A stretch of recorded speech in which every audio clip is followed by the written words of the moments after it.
ვიდეო, რომელიც ბევრ რამეზე დაგაფიქრებს თუ გაცნობიერებ. შევადაროთ ორი ადამიანი ერთსა და იმავე რთულ ცხოვრებისეულ სიტუაციაში.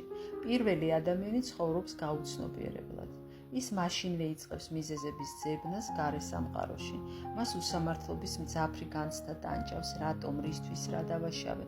გონებაში დაუსრულებლად ატრიალებს მომხდარს, იხსენებს წარსულს, აანალიზებს თითოეულ სიტყვასა და ქმედებას. გონება ცდილობს იპოვოს ახსნა, რათა როგორმე დაიბრუნოს კონტროლის ილუზორული განცდა.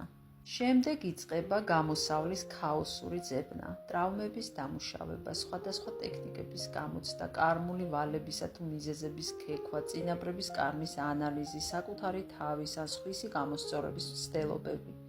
ეს ყველაფერი სინამდვილეში წინააღმდეგობის სხვადასხვა ფორმაა. ის ებრძვის რეალობას და შედეგად ერთსა და იმავე მანკიერ წრეზე ტრიალებს.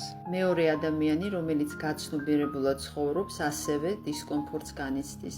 გაცნობიერებულობა ემოციას არ აუქმებს, თუმცა ნაცვლად იმისა, რომ ამ ტკივილს გაექცეს, ის ნებას რთავს მას უბრალოდ იყოს. ის არ სვამს კითხვას, რატომ, რისთვის, არ ეძებს დამნაშავეებს. მისი კითხვა ერთადერთია, რა ხდება ახლა ჩემში.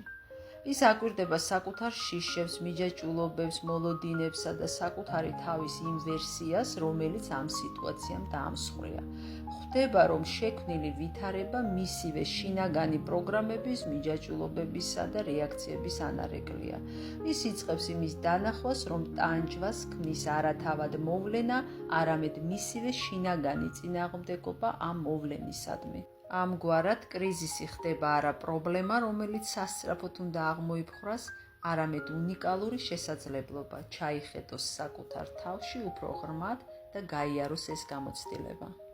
გაუცნობიერებელ ადამიანს სურს რეალობა თავის მოლოდინებს მოარგოს, რის გამოც საბოლოოდ ვერაფერს ცვლის, რჩება გონების მახეში. გაცნობიერებული ადამიანი იყენებს რეალობას, რათა გამოფხიზლდეს საკუთარი ილუზიებისგან და გაათავისუფლოს ადგილი ახალი შესაძლებლობებისთვის.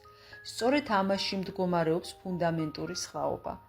განსხვავება თავად სიტუაციაში არ არის, არამედ იმაში, თუ საიდან უყურებს ადამიანი მას, ილუზორული გონებიდან თუ სუფთა ცნობიერებიდან.